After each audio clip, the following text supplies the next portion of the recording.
Olá, meus amigos, muita paz. Nós estaremos iniciando hoje com vocês um mini curso sobre evolução a partir de uma ótica espírita. Serão 4 aulas de mais ou menos 30 minutos, onde nós iremos examinar alguns conceitos espíritas a respeito da evolução biológica, a evolução da matéria que se dá na Terra e da evolução do espírito. Nós estaremos contando com a colaboração, obviamente, das obras espíritas, principalmente da obra de Allan Kardec, mas também com a contribuição da obra mediúnica, principalmente de Chico Xavier, onde o tema vem abordado, seja por André Luiz ou por Emmanuel, com muita propriedade. A evolução, ela é uma ideia que está presente fortemente nas ciências biológicas. Dobzhansky foi um grande biólogo, geneticista e estudioso da evolução do século passado. Disse certa feita que nada em biologia faz sentido a não ser a luz da evolução. Todo o funcionamento do corpo, a fisiologia, a microbiologia, a patologia, hoje ela é examinada sob esse aspecto de que os seres mudaram e continuarão mudando, se transformando em outros seres mais ou menos complexos. Para entender a biologia, portanto, segundo Dobzhansky, é necessário admitir a evolução como um fato científico. Evolução hoje não é mais uma simples hipótese, é uma realidade científica. A comunidade científica não tem mais dúvidas de que nós, seres considerados complexos, mais velhos, nós evoluímos, nós somos resultados de transformações de seres evolutivamente mais antigos, já que eles preferem não usar a expressão inferior ou superior, porque, na verdade, o que há são transformações mais ou menos complexas. Recentemente, uma área da biologia e da psicologia tem procurado relacionar a evolução com as questões psíquicas, a denominada psicologia evolucionista. Essa área da psicologia tem procurado entender as transformações da mente através dos milênios. E eles estão procurando entender por que é que nós gostamos mais de determinadas coisas que outras, por que fazemos as nossas escolhas, por que selecionamos esta ou aquela companhia, enfim. As questões relacionadas ao nosso psiquismo também sofreram evolução. Portanto, a evolução permeia todo o pensamento das ciências biológicas. Da mesma forma, a evolução é o eixo central do pensamento espírita. O desenvolvimento humano, a partir de experiências em seres inferiores, tem sido a ótica da obra de Kardec e da obra de Chico Xavier. Nós somos seres essencialmente em evolução. Acresce que Allan Kardec acrescentou à ideia evolucionista o eixo central do espírito. Nesse texto da Revista Espírita de 1862, Kardec vai lembrar que quando o elemento espiritual for levado em conta no estudo das ciências, lançará uma luz nova sobre uma porção de problemas ainda obscuros. Obviamente, Kardec se referia a vários problemas humanos, mas também à questão da própria evolução. Porque, embora a ciência admita e estuda a evolução, as coisas não estão absolutamente fechadas. Há pontos ainda de interrogação. E Kardec vai dizer que essas questões que ainda hoje importam à ciência e que não foram solucionadas, teriam uma melhor abordagem se nós entendêssemos que, além da evolução da matéria, dos corpos, da vida, há um eixo central de evolução acompanhando tudo isso, que é a evolução de um ser espiritual, de uma consciência não física. Unindo o pensamento da ciência com o pensamento espírita, nós temos Alfred Russel Wallace, que foi o coautor da teoria da evolução pela seleção natural.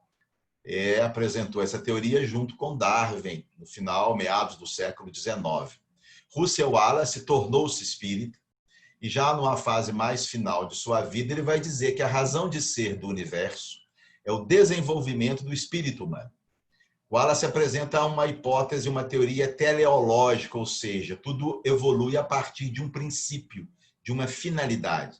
Segundo ele, a finalidade da existência do universo, as coisas existem, as coisas acontecem, as coisas foram criadas com um único objetivo: o desenvolvimento do ser espiritual. A evolução seria, em última instância, a expansão contínua de uma consciência a partir de experiências vividas em veículos físicos cada vez mais complexos. Portanto, ciência e espiritismo se dão as mãos no que se refere à questão da evolução. A biologia é evolucionista, o espiritismo é evolucionista. No entanto, há alguns aspectos que diferem os conceitos de evolução advogados pela ciência e aqueles apresentados pela doutrina espírita. Quais seriam as diferenças essenciais do ponto de vista evolucionista entre o espiritismo e a ciência? Nós relacionamos aqui 3 grandes diferenças. Primeiro, para a ciência, a evolução é apenas biológica, são as formas vivas que evoluem.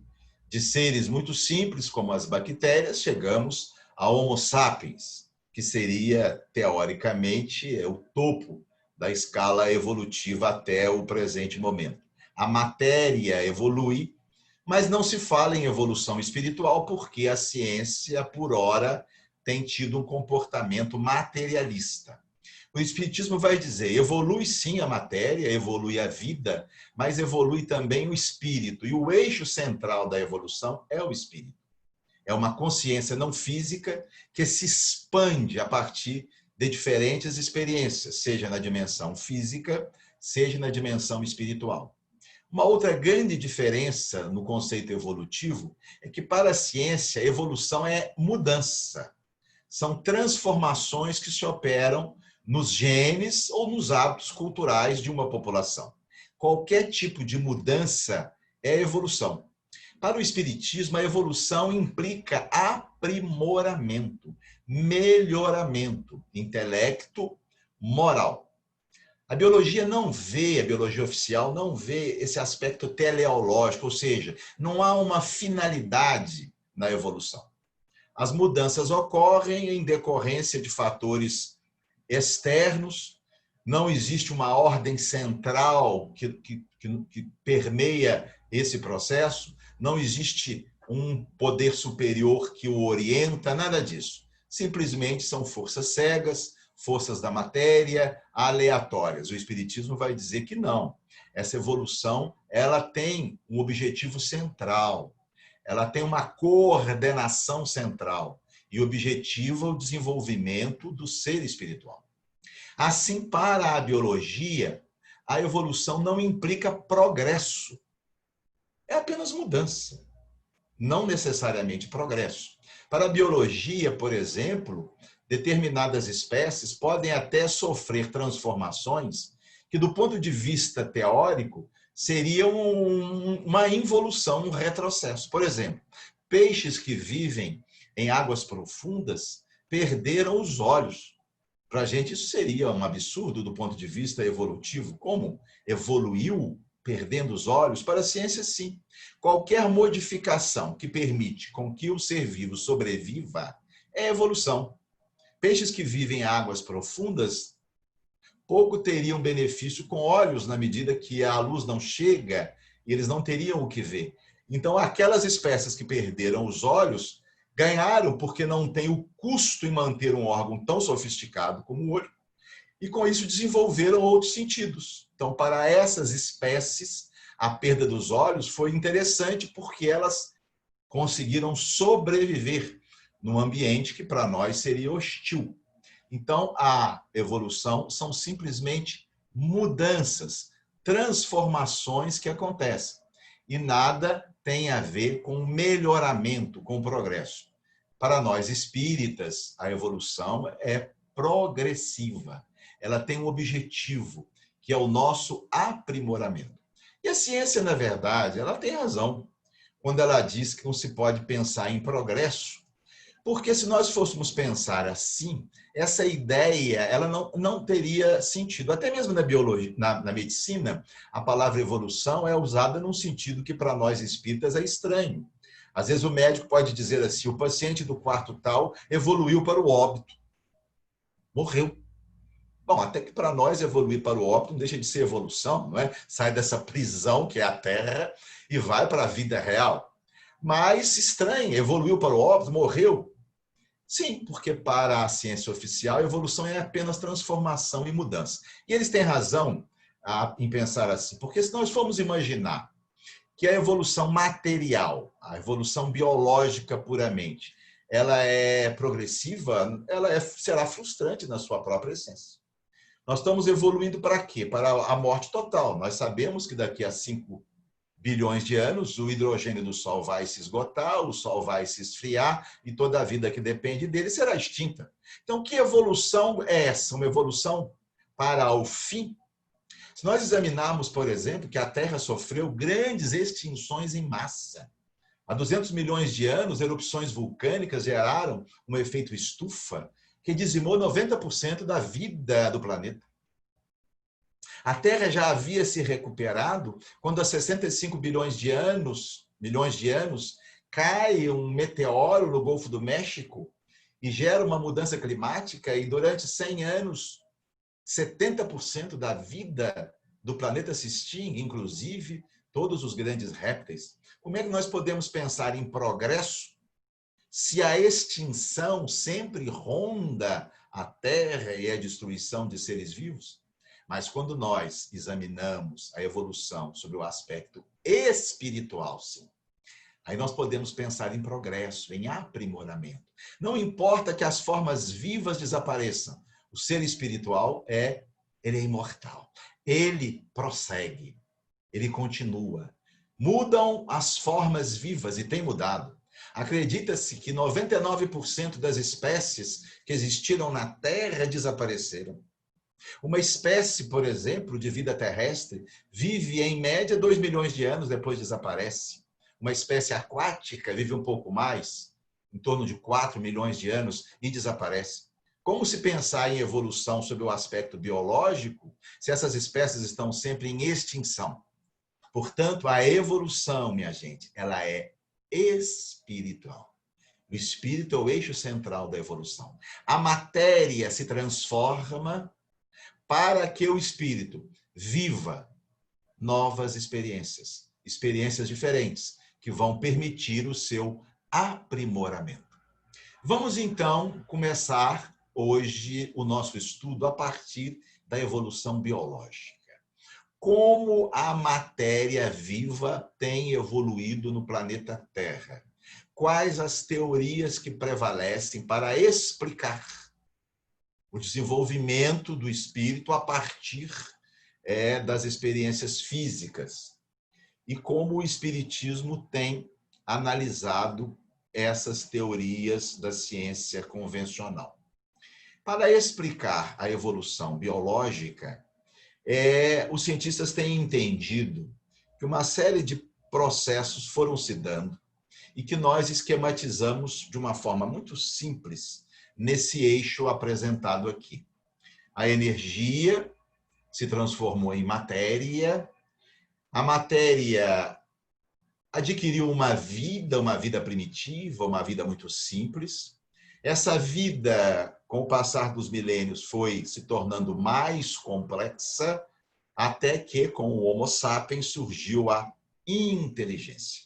Esse eixo central remonta, segundo a ciência oficial, ao Big Bang, onde tudo o que existe sob a forma de energia estava concentrada em um ponto menor que a cabeça de um alfinete, que em dado momento explodiu e a partir dessa explosão deu origem a toda a matéria que ainda existe.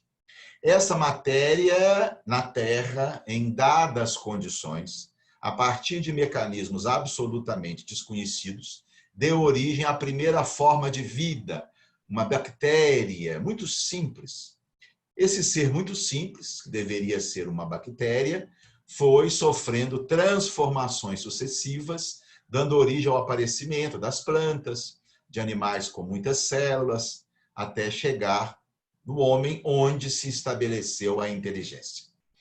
A ciência admite dois mecanismos implícitos nessas transformações: a chamada seleção natural e as mutações. É claro que há outras ideias relacionadas também à teoria evolutiva apresentadas pela ciência, como a seleção sexual, a deriva genética, mas vamos focar nas duas grandes teorias que tentam explicar essas transformações que a vida sofreu no planeta. A primeira é a teoria da seleção natural apresentada por Darwin e Wallace. Segundo essa teoria, sobrevivem os seres mais bem adaptados à vida e desaparecem aqueles que não conseguem se adaptar ao meio. Há uma mudança no meio, nem todos os seres conseguem se adaptar a essa mudança e desaparecem, não conseguem reproduzir ou reproduzem mal, seus descendentes, por sua vez, não vão reproduzir e essas espécies, com o tempo, desaparecem. E aquelas outras espécies que conseguem se adaptar às transformações do meio, essas vão continuar se reproduzir, os seus descendentes, por sua vez, vão reproduzir também e elas vão continuar na Terra. O exemplo clássico apresentado em todos os livros de biologia é a respeito das girafas. Acreditava-se que há muito tempo atrás existissem girafas de pescoço curto e girafas de pescoço longo. Todas elas viviam bem, porque os alimentos a que elas se identificam existiam em árvores cuja copa era baixa. Mas, com o passar do tempo, esses alimentos de fácil acesso foram desaparecendo. E só restavam árvores de copas muito altas. Ora, como as girafinhas de pescoço curto iriam se alimentar desses recursos? Não conseguiam. As de pescoço longo, sim. Com o passar do tempo, as girafas de pescoço curto não conseguiam reproduzir e, paulatinamente, foram desaparecendo da face da Terra. E só sobraram as girafas de pescoço longo. Então, a seleção natural é uma teoria que prevalece e que explica o desaparecimento de milhões de espécies diferentes. É a competição pela vida.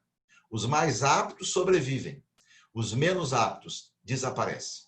Uma outra teoria também oficial que tenta explicar a evolução biológica é a teoria das mutações. Porque a seleção natural explica como desaparecem espécies, mas não explica como surgem espécies novas.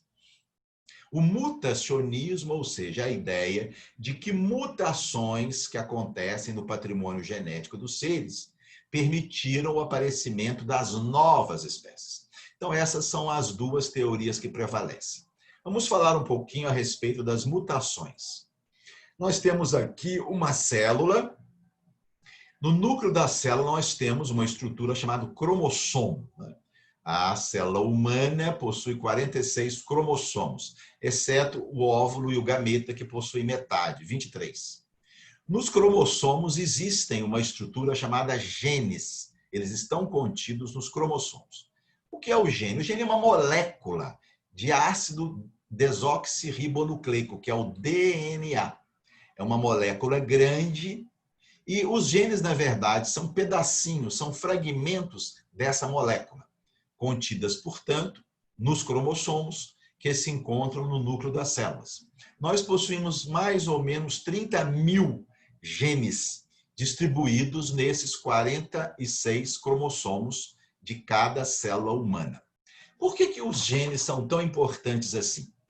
Porque os genes vão especificar as proteínas que o nosso corpo vai fabricar. Então, um gene, que é um fragmento de uma molécula de DNA, através de um intermediário, que é uma molécula de RNA, vai definir as proteínas que a célula vai fabricar. Ora, as proteínas é o que há de mais importante em nós. Nosso corpo é constituído basicamente de proteínas. As enzimas que metabolizam os alimentos são proteínas. Os anticorpos que nos defendem são proteínas. O cérebro funciona a partir da interação de neurônios. Isso se dá por dezenas de proteínas diferentes. Como as proteínas são o que há de mais importante em nosso corpo, e o DNA define as proteínas que o nosso corpo vai fabricar, nós podemos entender a importância desses genes. O que é uma mutação? A mutação é uma transformação nesse gene, é uma mudança nesse gene. Ora, mudado o gene, muda a proteína. Surgem proteínas diferentes. E com as proteínas diferentes, funções diferentes. O corpo passa a funcionar de uma forma diferente. A partir daí, nós podemos, então, entender o aparecimento de novas espécies. Os genes sofrem uma transformação, fabricam proteínas que não eram habituais, que não eram conhecidas, e essas proteínas diferentes vão fazer com que esse corpo funcione de uma forma diferente. E temos, então, uma nova espécie. Essas mutações são de diferentes maneiras. Elas podem pegar vários genes, podem pegar cromossomos diferentes.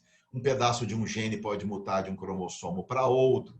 Um gene pode ser substituído por um segmento de sua molécula por outro segmento, enfim.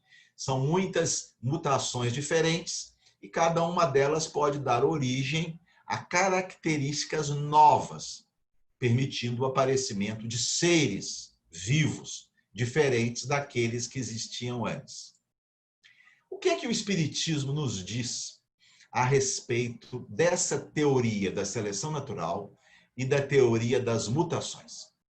Lá no livro Consolador, Emmanuel vai dizer assim: todas as teorias evolucionistas no orbe terrestre caminham para a aproximação com as verdades do Espiritismo, no abraço final com a verdade suprema. Notem que Emmanuel e também André Luiz, eles vão ratificar os princípios da ciência oficial.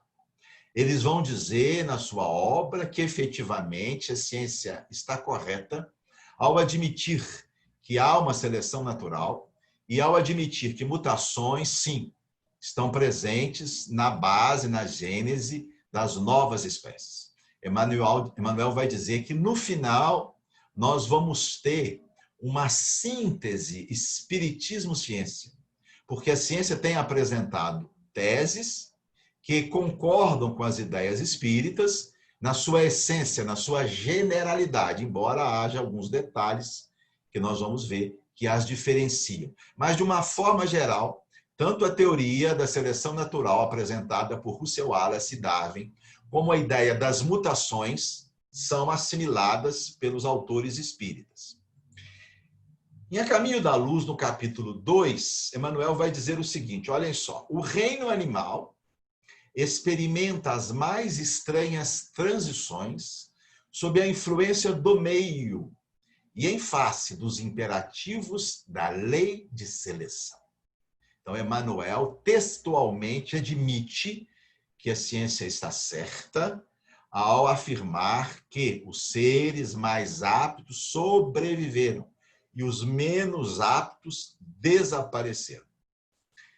Em Evolução em Dois Mundos, André Luiz vai falar dessas experiências, dessas espécies, dessas formas de vida que foram surgindo, quando ele diz assim: formas monstruosas aparecem e desaparecem por séculos e séculos, até que as espécies conseguissem acomodação nos próprios tipos. Então, André está dizendo para nós que surgiram muitas espécies, muitos experimentos, e que essas espécies surgiam e desapareciam por seleção natural. Desapareciam porque não estavam aptas a enfrentar as dificuldades do meio. E que tudo isso foi acontecendo porque, no final das contas, lá na frente, nós precisaríamos encontrar aquelas espécies que poderiam melhor se adaptar à vida na Terra, permitindo, obviamente, que o ser espiritual vivesse as experiências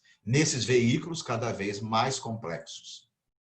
Ainda em Evolução em Dois Mundos, André vai dizer: compele considerar que o transformismo das espécies, como também a constituição de espécies novas, baseiam-se no mecanismo e na química do núcleo e do citoplasma. André vai ratificar a ideia das mutações como sendo responsáveis pela transformação das espécies e pelo aparecimento de espécies novas. Ele vai dizer que tudo isso se baseia na química da célula, no DNA, nos genes, nas mudanças dos genes. Então, aqui ratificado pelos autores espíritas, tanto a ideia da mutação quanto a ideia da seleção natural.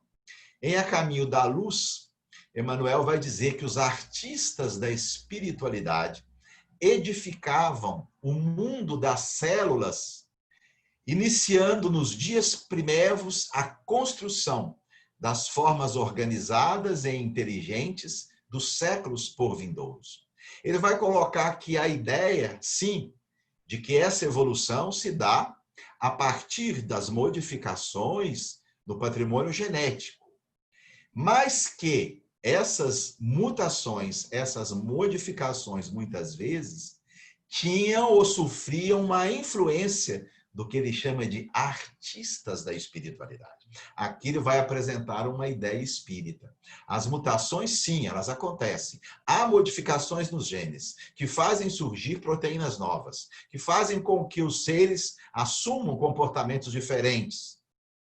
Mas temos que lembrar que muitas dessas mutações surgem em decorrência não do acaso, mas da atuação de artistas da espiritualidade, de espíritos que detêm conhecimento ultra especializado em genética, em fisiologia, em geologia, em física, em química, e que esses espíritos, sob a égide de Jesus, vieram para a Terra para trabalhar nesse processo, se valendo dos mecanismos da seleção natural, se valendo dos mecanismos das mutações, mas agindo juntamente com eles, conjuntamente com eles. E aí, então, a gente vê a grande diferença na teoria evolucionista espírita para a teoria evolucionista da ciência oficial, que são as chamadas mutações provocadas. Para a ciência, toda mutação é espontânea, ela não admite o ser espiritual. Então, essas mutações se dão ao acaso. A maior parte delas não vai dar origem a coisa nenhuma que vale a pena.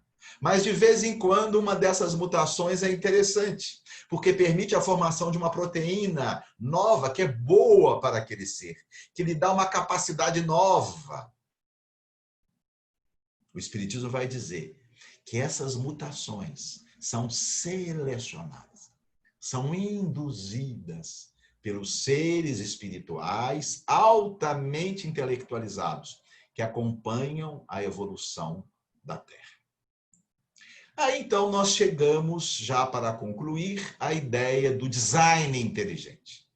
O design inteligente é uma proposta que surge de vários setores de uma ciência que alguns dizem que não é uma ciência oficial, mas que tem representantes na ciência oficial, e que propõe que essa evolução, embora se submeta à seleção natural e às mutações, possa ter sofrido alguma influência de um ser superior. Então, a ideia do design inteligente é de que a diversidade biológica, ou seja, o aparecimento de novos seres vivos, não se deu ao acaso, mas por interferência de uma inteligência superior. Que inteligência é essa?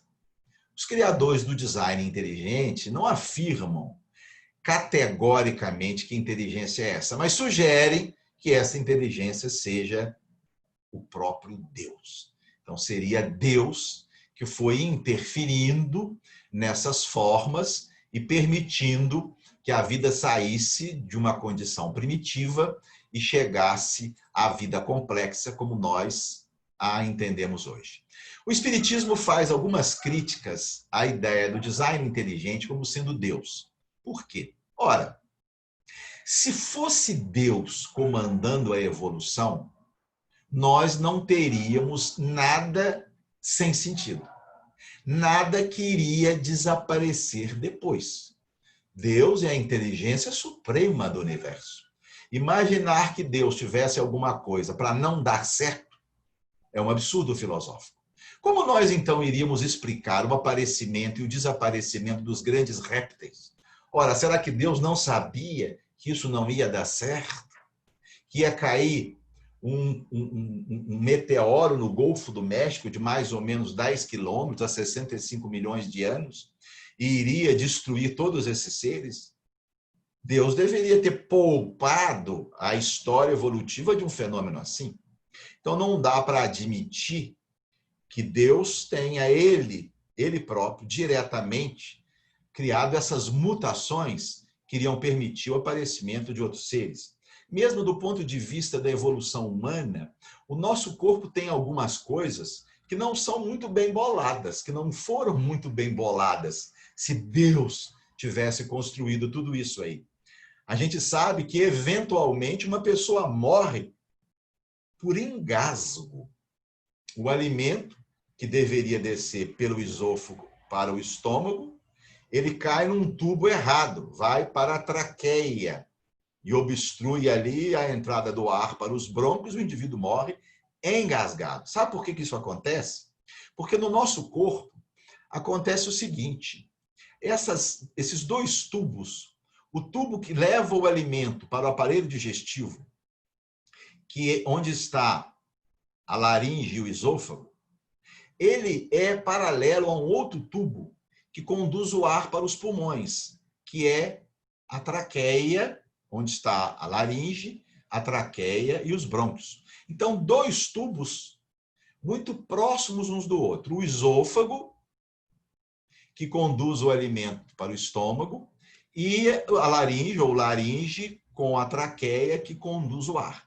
Acontece que esses dois tubos, um que conduz o alimento e o outro que conduz o ar, tem uma câmara comum, que é a chamada faringe. Então, tanto o alimento quanto o ar entram pela mesma cavidade, a faringe. E lá eles são distribuídos. O alimento vai para o esôfago e o ar vai para a traqueia. De vez em quando acontece uma coisa que não deveria acontecer. O alimento, em vez de ir para o esôfago, vai para a traqueia e o indivíduo morre engasgado. Ora, qualquer engenheiro, ao construir um determinado aparelho que tivesse ao mesmo tempo que conduzir sólidos e gases, não colocaria uma câmara comum, uma entrada comum. Qualquer engenheiro faria duas entradas. Uma entrada para o ar e uma entrada para o sólido, para o alimento. Mas por que a evolução construiu dessa forma? Porque não conseguiu fazer coisa melhor. Porque ainda não conseguiu fazer coisa melhor. Pelas próprias dificuldades do processo evolutivo. Pelas limitações da própria matéria. Então, vejam só. Se Deus tivesse sido responsável pela evolução, jamais Deus faria uma estrutura como essa, que permite uma situação que leva um filho seu a uma morte tão dolorosa como a morte por engasgo. Aí, então, nós vamos fazer uma crítica ao design inteligente. Para nós, o design inteligente existe, existiu, continua existindo, mas não é Deus. São espíritos superiores que trabalham com as suas possibilidades, com os seus recursos, com aquilo que as leis físicas do planeta permitem. E aí sim nós vamos admitir o design inteligente como sendo uma possibilidade ligada à evolução terrena. Então, nós temos que considerar, nessa interferência dos espíritos na evolução, três características, ou três aspectos. Primeiro, esses espíritos são construtores. Eles também são espíritos em evolução. São espíritos altamente intelectualizados, mas não são seres perfeitos. Não são seres perfeitos. Os espíritos que trabalharam na evolução da Terra e continuam trabalhando são espíritos muito desenvolvidos, mas ainda detêm algumas limitações. E é possível que determinadas coisas tenham sido sob a forma de tentativa e erro. É possível que não tenham conseguido construir coisa melhor em função de sua própria evolução. Segundo aspecto, a máquina celular foi aperfeiçoada dentro do possível pelas leis físicas do planeta. Então, os espíritos poderiam deter todo o conhecimento relativo àquela área da fisiologia, da genética, da química. Mas o planeta tem leis, leis de gravidade, leis eletroquímicas, leis magnéticas. Essas leis têm que ser respeitadas. Eles não têm como que trabalhar fora dessas leis. Isso poderia ter gerado, então, limitações que deram origem, por exemplo, aos grandes répteis, que deram origem, por exemplo, a uma estrutura como a faringe humana, que é uma cavidade única para a entrada de ar e de alimento. E uma terceira característica do pensamento espírita, a própria imaturidade do princípio inteligente para assimilar de imediato conquistas evolutivas. Temos que lembrar que o eixo central dessa evolução é a consciência em expansão. É o ser espiritual. E esse ser precisava viver determinadas experiências para adquirir muito lentamente as características que hoje lhe são próprias. Então, a necessidade dessas experiências, onde o espírito também estaria ali adquirindo alguma coisa em viver essas experiências. Porque para o espírito o que importa é viver experiências diferentes, que lhe permitam desenvolver as suas faculdades. Se é nesse ou naquele corpo, para ele não importa, para ele não faz diferença. Ele precisa viver essas experiências. Então, o Espiritismo admite o design inteligente, não como sendo Deus, mas como sendo espíritos superiores que assessoram Jesus na evolução do planeta e que lutam com dificuldades. E as principais dificuldades são essas que nós apresentamos. Na próxima aula, nós começaremos a examinar a evolução do princípio inteligente. Até lá.